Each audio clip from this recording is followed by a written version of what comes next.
tudo bem? Então, grupo de alunos do curso de Letras Libras, do segundo semestre.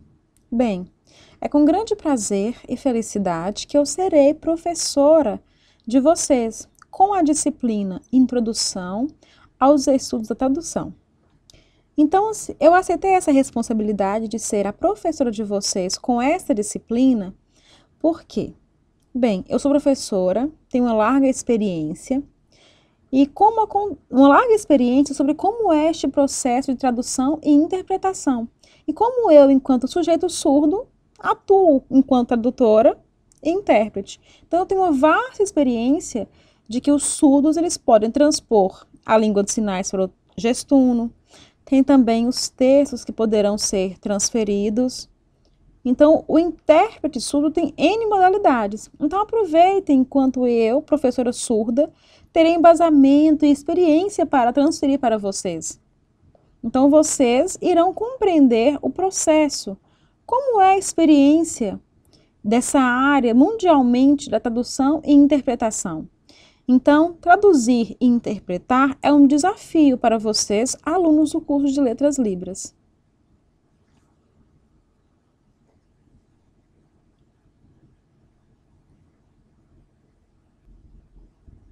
Bem, este slide, ele vem mostrar que a disciplina Introdução à Tradução e Interpretação, ele será dividido em 4 aulas.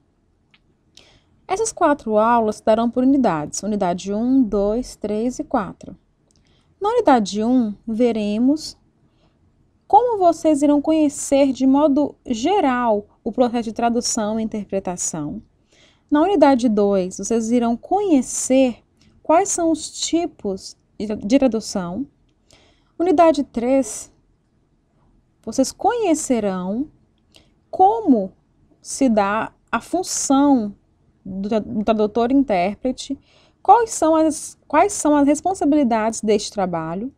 E na unidade 4, vocês irão conhecer como usar estratégias de traduzir e interpretar, visando relacionar para o público.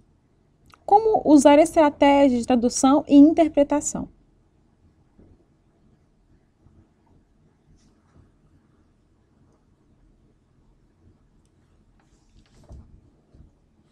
Então, agora no slide 3, vocês irão conhecer sobre este termo tradução. Na unidade 1, vocês irão estudar como esse termo traduzir assume sua responsabilidade. Então, ao longo dos anos, este termo traduzir, ele já veio do latim, que em latim significa traducere. Então, o foco no dicionário Aurélio explica que o significado para traduzir significa transferir, mas atualmente o significado já está bem amplo.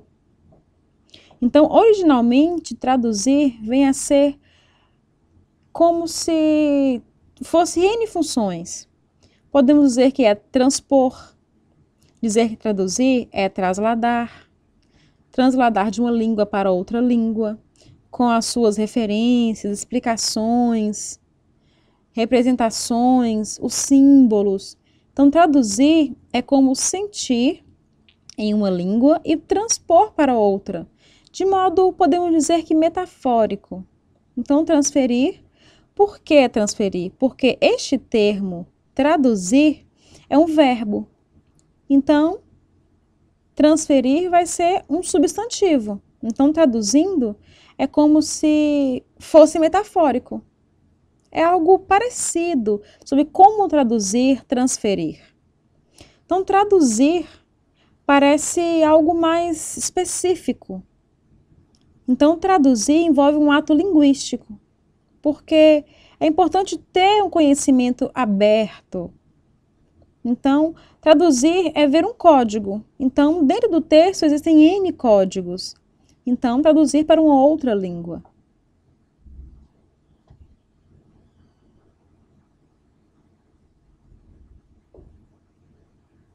Então, no slide 4, nós temos representação, como vocês puderam ver.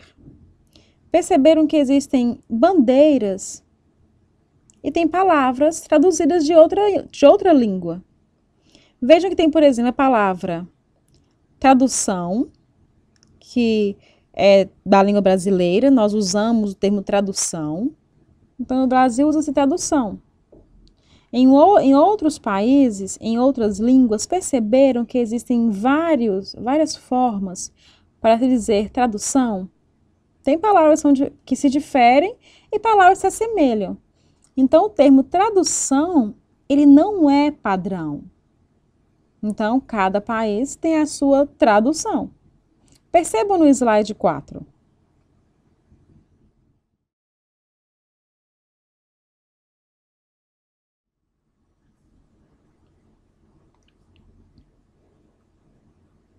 Bem, no slide 5, tem o seguinte tema: tradução de sentido.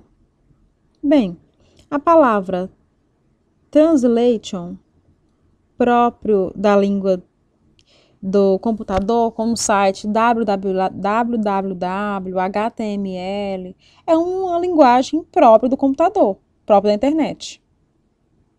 Viram já que existe na barra de busca HTML, www?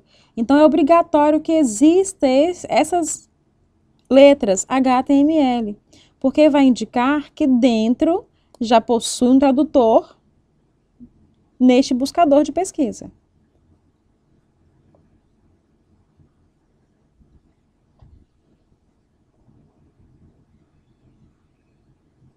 Então, continuando, o slide 4. Então, tradução, o HTML, ele significa que já tem uma tradução dentro deste campo. Então, tradução na mesma língua. Então, mostrando o que acontece de modo natural. Então, a paráfrase, ela vai ser algo natural que vai apresentar. Então, temos o HTML, depois tem os dois pontos e www. O autor, Jacobson, então, o autor Jacobson, ele criou o sinal para a tradução, sendo este. Este sinal é para a tradução intralinguística. Este sinal. Então, ele criou este sinal. Então, essa terminologia foi criada por um autor de nome Octávio Paz, no ano de 1914. E ele veio a falecer em 1998. Ele criou o tópico tradução e literalidade.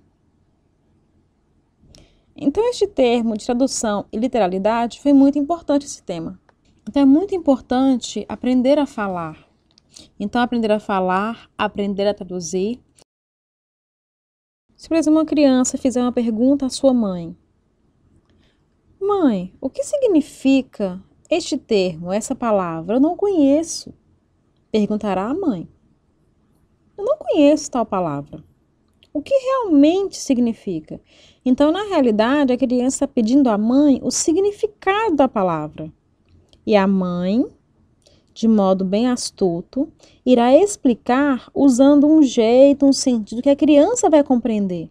Então, a mãe, neste momento, estará fazendo uma tradução, usando uma linguagem própria para a criança. Porque, às vezes, a criança não conhece tal palavra e acredita que seja algo bem superior. E a mãe vai mostrar em uma linguagem mais clara, própria para o entendimento da criança. A tradução não é pertencente a apenas uma única língua. Então, tem, por exemplo, tem que ter o tato para mostrar a diferença. Por exemplo, a tradução interlingual, passando para uma outra língua, então tem o significado nas duas línguas, mas são línguas distintas. Então, historicamente, todos os povos, de modo geral, eles já tinham uma estratégia de ver as palavras um pouco mais rebuscadas, uma estratégia de mostrar para as crianças como seria essa experiência infantil. Então, é muito importante que as crianças se apropriem de uma linguagem mais formal. Então, tem a linguagem infantil. É importante que a criança também se aproprie. No ano de 1990, na página 9, Octávio Paz, ele explicou isso.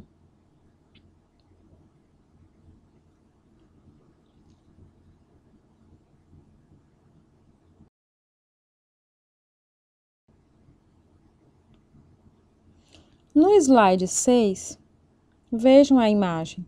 A imagem mostrou para vocês um livro sobre tradução vívida. Eu vou explicar o que significa. Então, dentro deste livro, tem uma área linguística que não é uma área com atividades de tradução. Não, não é isso. É com vocabulário próprio para aprender-se como traduzir em qualquer língua. Então, se existe uma outra língua, eu tenho que aprender a traduzir. Mas não é traduzir com estranhamentos, pensando que é algo arcaico e que vem se arrastando. Não. Tradução, ela é de fato algo que acontece, que é vívido ao longo dos anos. Então, desde os primórdios, já acontecem os processos de tradução. Existem vários tipos de troca entre pessoas, seres humanos. Então, as relações já propiciam as trocas e facilitam a tradução. Então, tinha uma autora de nome Susan Bassent. Ela diz que, desde os primórdios, a tradução ela tinha um sinal a função de representar. Então, era como se fosse algo mais marginal. Então, no livro de 2003, na página 1, ela já começa percebendo que tem um embasamento mais com um ato mais interrelacionado, de modo humano, e isso no século XX. Bem, então, nesta área da tradução, então, na tradução vívida, então, teve-se a ideia do autor de nome Paulo Ronay. Viram no livro, a capa do livro? Lá mostra qual foi o autor daquele livro. Então, dentro deste livro, então, tem como nós compreendermos os conceitos sobre como realizar uma tradução vívida e mostra qual é o significado dessa tradução. E ele pode ir percebendo sobre como acontece de modo básico os conceitos. Então, tradução. Tem lá este termo e com novas concepções, novos conceitos. Então, dentro do dicionário, é possível mostrar o que está agregado ao termo de tradução. Então, tem aspectos. E um desses aspectos diz que traduzir envolve, de modo simples, é algo simples pegar de uma língua e passar para outra. Então, transpor de uma língua para outra, de modo simples. Isso vem ser traduzir. Mas quando é óbvio que existem comparações dentro das terminologias. Então, temos as etimologias. Então, as etimologias é algo que vem com o tempo. Então, temos o latim, que significa traduzere, o termo traduzir, e significa que uma língua vai transpor para outra. Então, uma língua que anda parceira com outra, dentro da tradução. Então, tem um espaço e vou transferir para um outro espaço. Então, temos o verbo, que no caso o sujeito vai usar. Quem vai ser o tradutor é o verbo. O termo tradutor é um verbo. Então, eu, enquanto sujeito, sou sim tradutor. Sou autor original. Eu trabalho, eu começo a conhecer este novo ambiente, mas a minha imagem, ela pode dar a entender uma outra percepção. Por exemplo, às vezes, eu, enquanto tradutor, ao transpor um texto e ao ver os personagens deste texto, eu, enquanto tradutora, eu, tradutor, tenho que captar essas ideias, ver este outro idioma, esse outro ambiente e ver quais termos linguísticos irão ser mais equivalentes, porque são ambientes distintos, são línguas distintas, então com aspectos linguísticos distintos. Então, o profissional tradutor precisa conhecer os dois ambientes, as duas áreas linguísticas, para que aconteça uma tradução eficaz. Então, a autora Bassent, ela diz que este termo, sobre essa temática, então é muito importante que vocês venham a conhecer essa autora de nome Bassent. Então, ela já publicou diversos livros mostrando sobre e opinando também sobre essa área dos estudos da tradução.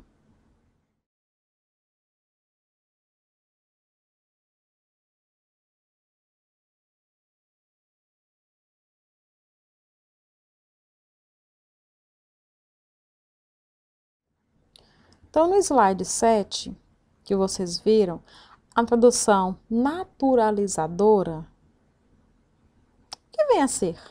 Bem, então qual é o sentido? O autor Paulo Ronay, ele explicou o que vem a ser este termo, tradução naturalizadora.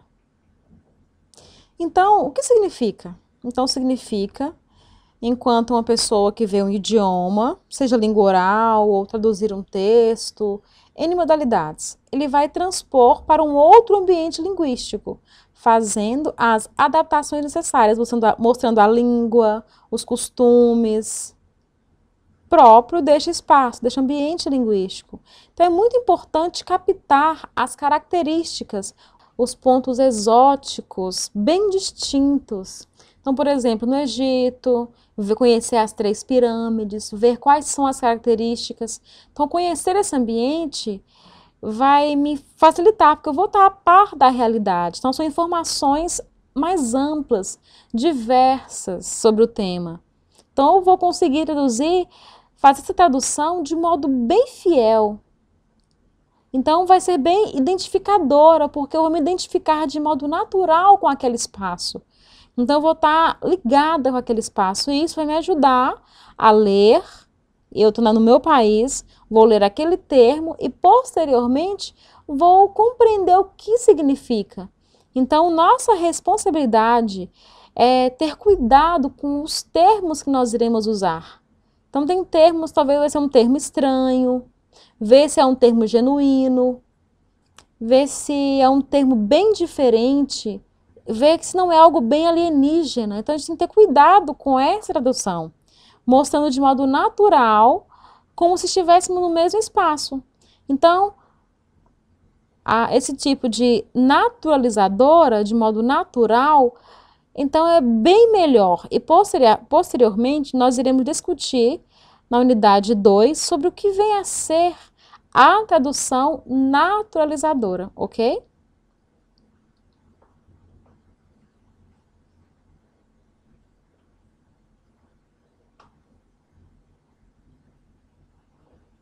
Então, no slide 8, que vocês puderam ver, tem uma imagem com o tema sobre tradução. Então, tem a Torre de Babel, e é uma torre que foi bem difundida sobre as línguas. Então, difundiu-se muito bem sobre as línguas. Então, os tradutores tiveram muita responsabilidade em traduzir. Então, a primeira prova de que há tradução é a Bíblia. A Bíblia Sagrada já mostra que existem traduções. Então, Derrida, este é o sinal de Derrida, ela começou a pesquisar sobre como a Torre de Babel, como era o texto, como a Bíblia descreve sobre a Torre de Babel, o tempo que sucedeu.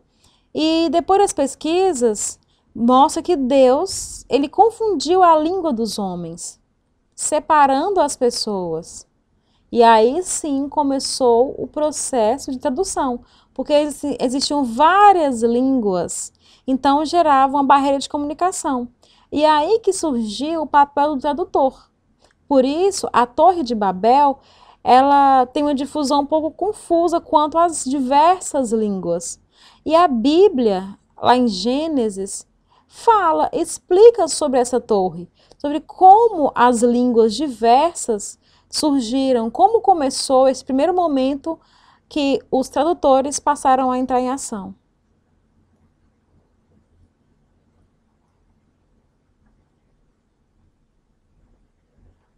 Então, no slide 9, vocês puderam ver que após a Torre de Babel, que difundiu N línguas, então a gente pode ver que o George Steiner, ele explica que, de fato, existem muitos idiomas e que, assim, as barreiras de comunicação, porque estavam no mesmo espaço, um espaço pequeno, que era ali a Torre de Babel.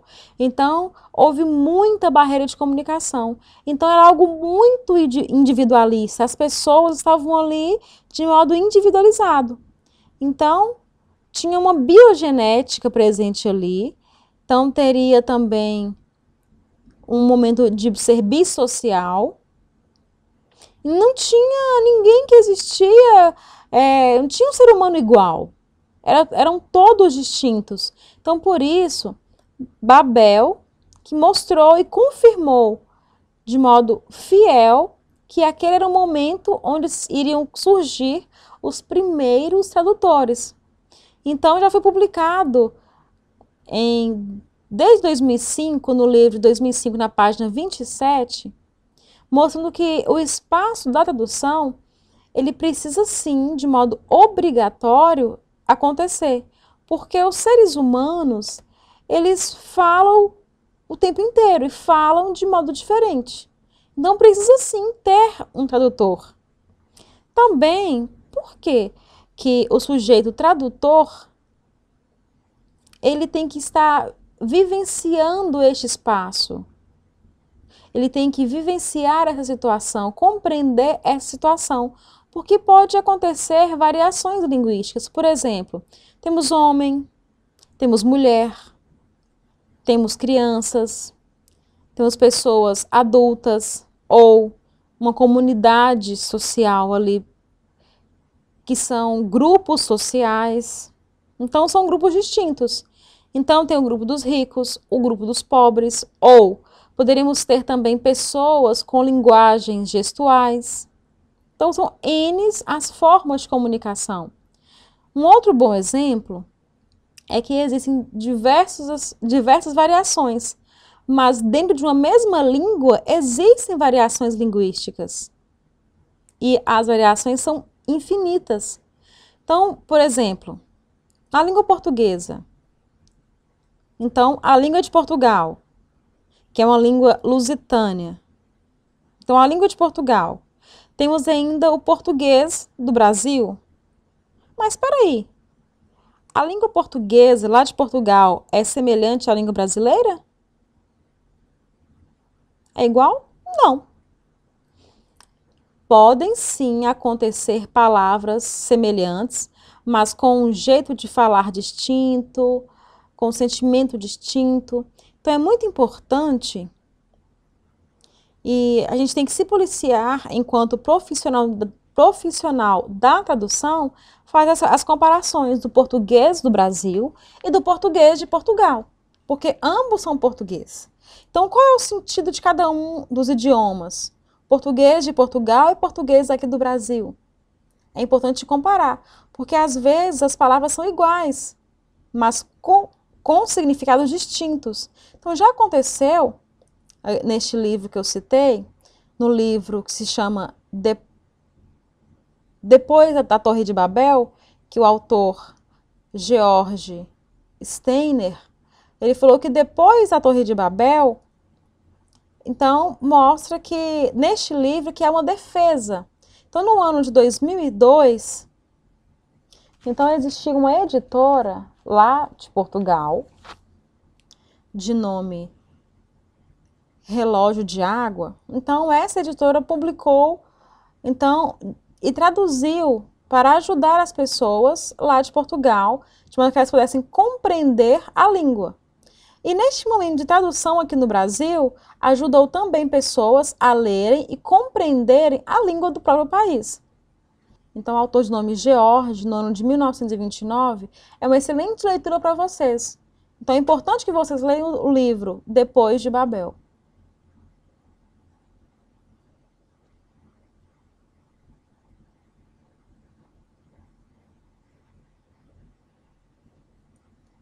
Então, no slide 10, que vocês puderam ver, mostra como acontece a tradução aqui no Brasil.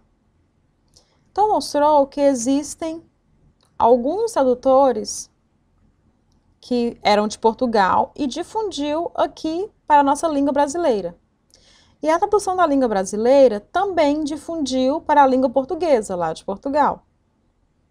E atualmente, até o ano que vivemos, então temos editoras que publicam livros e com traduções distintas.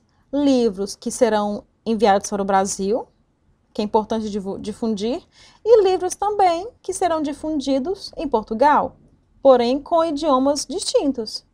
Então, fazendo as comparações, essa editora, essa gráfica, quando faz um livro, então o mundo inteiro já está acostumado a vender publicações mensalmente. Mas existe sim um termo com direitos autorais.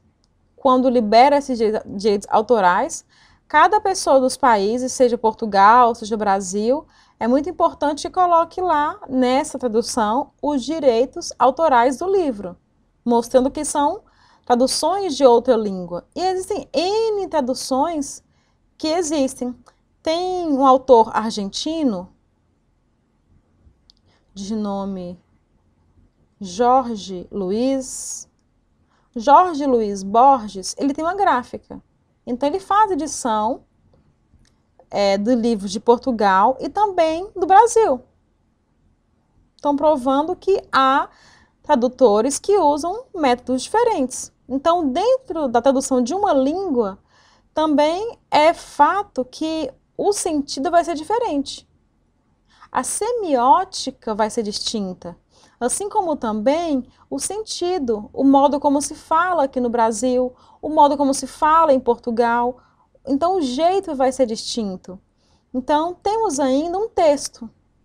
Quando encontramos esse texto, iremos adaptar, traduzir para a linguagem do cinema, ou para a linguagem de um vídeo, ou para contar uma história em quadrinhos, ou para expor um poema, uma música. Então, existem vários tipos de tradução. Então, a gente pode pensar, nossa, como é intenso esse processo. Para quem trabalha, já está acostumado a perceber quais são as traduções coerentes, as verbais, e às vezes tem também os tipos que são mais atraentes de tradução, mais interessantes, traduções mais interessantes. E isso ajuda aos tradutores a pesquisar ainda mais sobre o processo de tradução, tanto de Portugal quanto do Brasil. Então, é muito interessante. Mas essa tradução do Brasil e a tradução de Portugal já tem se difundido bastante. E, com o passar do tempo, então a língua humana, ela pode expressar como, fazer um link com quem, em quais comparações. Em comparação com a língua humana, temos a língua de sinais. Porque a língua de sinais, então, desde os primórdios, temos também, tínhamos o método oral. Então, como traduzir o método oral? Como traduzir a língua de sinais? Então, vocês devem pensar, como se dá isso? Então, não tem língua mundial. Não tem língua de sinais mundial. Então, o que existe? Existe, sim, a língua de sinais brasileira. Por exemplo, temos a língua de Portugal, que é bem distinta daqui. Então, aqui é LSB, lá é LSP, com sinais bem distintos. Assim como na língua oral tem um jeito do brasileiro se comunicar, em Portugal também tem um jeito do português comunicar, com algumas nuances semelhantes.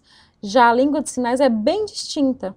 Também, por exemplo, a ASL é uma língua própria dos Estados Unidos. Temos a língua da Inglaterra, do México, que são um pouco parecidas, mas com as suas N diferenças. A língua falada, a língua oral é totalmente diferente. Por outro lado, por exemplo, a BSL, que é da Inglaterra, a BSL é uma língua de sinais própria da Inglaterra, bem distinta da ASL, que é dos Estados Unidos. Mas a língua da Inglaterra e dos Estados Unidos, a língua oral, é a mesma. Então, aqui no Brasil temos o Portugal, a língua portuguesa. E em Portugal também fala a língua portuguesa, mas os sinais são extremamente distintos. Então, é uma comparação bem interessante. Língua oral é a mesma, mas na língua de sinais é diferente. Então, por que é importante fazer tal comparação? é importante que vocês reflitam. E também é importante, porque eu já percebi, por meio da minha experiência, em comunicação com pessoas de Portugal, então quando eu sinalizava o gestuno, ela também usava o gestuno. E tinha um pouco de bimodalismo, então eles falavam português também. E eu comecei a falar português e Libras. Quando fui usar português, língua brasileira e língua portuguesa, foi bem estranho. Então, aqui no Brasil tem a língua portuguesa oral, em Portugal também tem língua portuguesa oral, e são um pouco parecidas. Já a língua de sinais é diferente. Isso é bem interessante.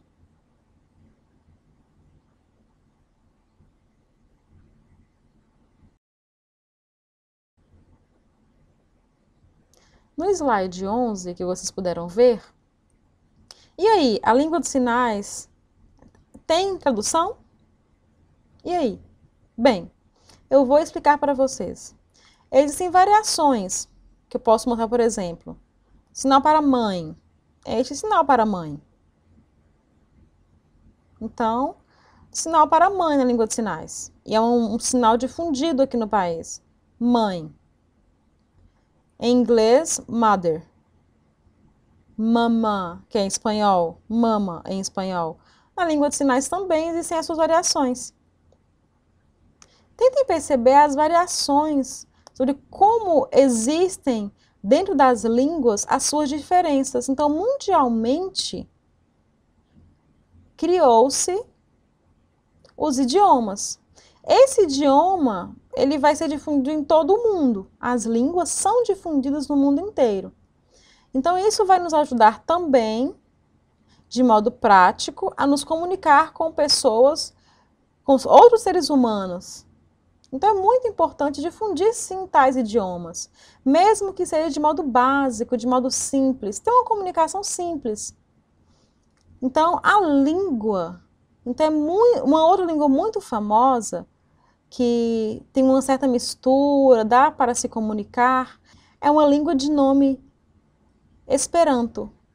Esperanto, ele significa que há possibilidade de se comunicar com o mundo todo, com as palavras que tem inglês, espanhol, várias língua argentina, e a comunicação ela consegue se fluir.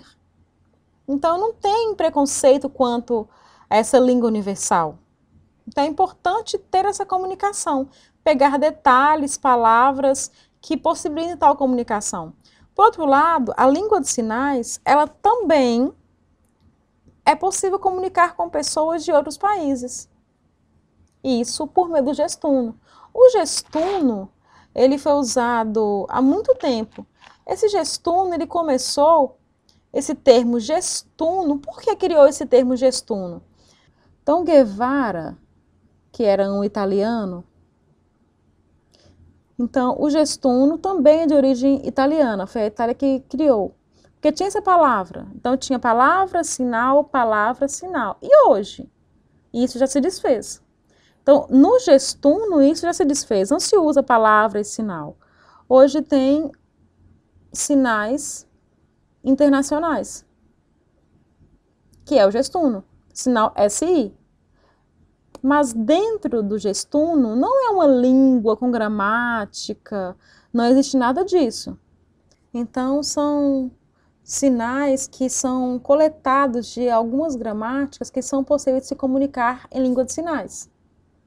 Então, é importante conhecer que dentro do gestuno, então, tem uma reunião mundial dos surdos.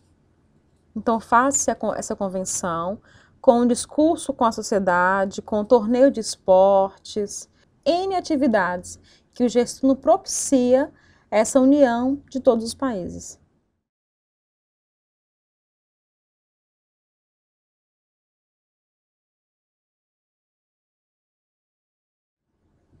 Então, no slide 12, que vocês puderam ver, hoje em dia, então, a tradução hoje em dia, como acontece? A tradução, ela possui infinidades.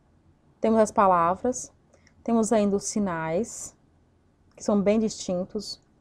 Não é somente um sinal possível, não. É o significado daquele termo, daquela tradução, pegar da língua oral e traduzir é um direito, é algo próprio da cidadania. A língua de sinais também é um direito do cidadão surdo. Então, o que eu pude perceber é que na área da tradução tem N modos de traduzir. Então, são termos que variam muito, bem diversificado. Então, é importante difundir para que os autores eles publiquem mais, tenham mais interesse nessa área, nessa busca, publicando mais pesquisas para a tradução. E eu escolhi um autor que eu concordo muito com ele. O nome dele é Jeremy Mundai. O Jeremy, ele diz que ele acredita nas diversidades de língua. Então, ele diz que a gente pode, sim, considerar os aspectos gerais para uma discussão no campo da tradução. Por exemplo, como eu vou compreender um texto e traduzi-lo? Ou, qual o processo de tradução e adaptação e tradução de uma língua? E também, como eu, enquanto tradutor, vou passar essa informação?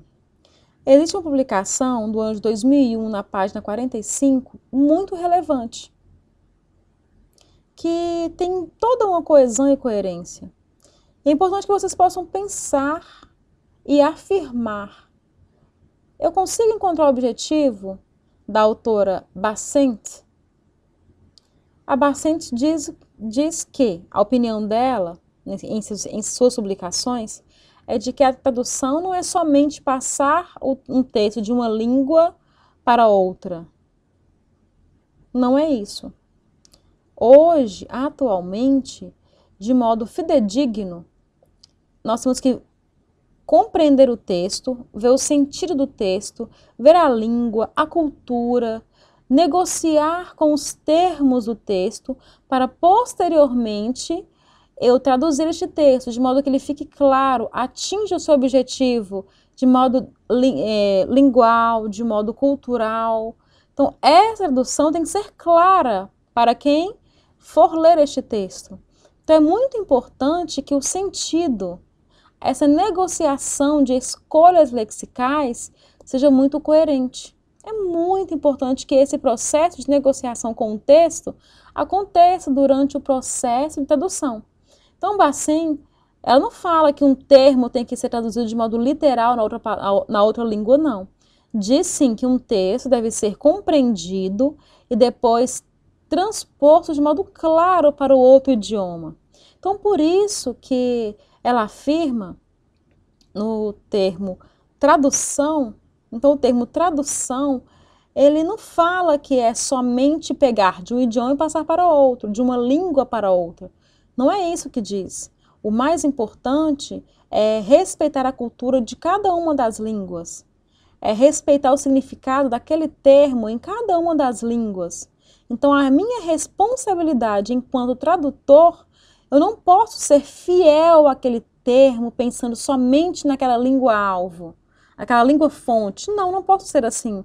Mas eu tenho também que preocupar em traduzir de modo bem reflexivo, bem em contato, respeitar a cultura, porque esse texto na língua fonte tem que ter um conhecimento claro, com a terminologia correta, com o significado mais abrangente na língua-alvo.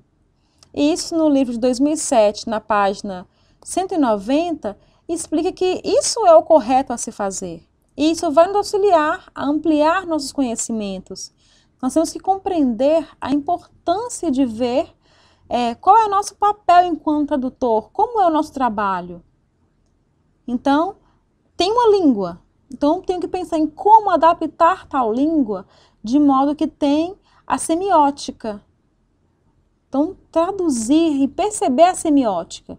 Vocês verão na próxima aula como acontece esse processo de tradutor dentro de uma mesma língua. Como a semiótica está presente. Como eu verei um texto e vou traduzir para a imagem, ou ver uma imagem e traduzir para palavras, ou ver em língua de sinais mais formal e passa para uma língua de sinais mais informal. Então, é muito importante que vocês compreendam qual é o papel do tradutor em conexão com a cultura.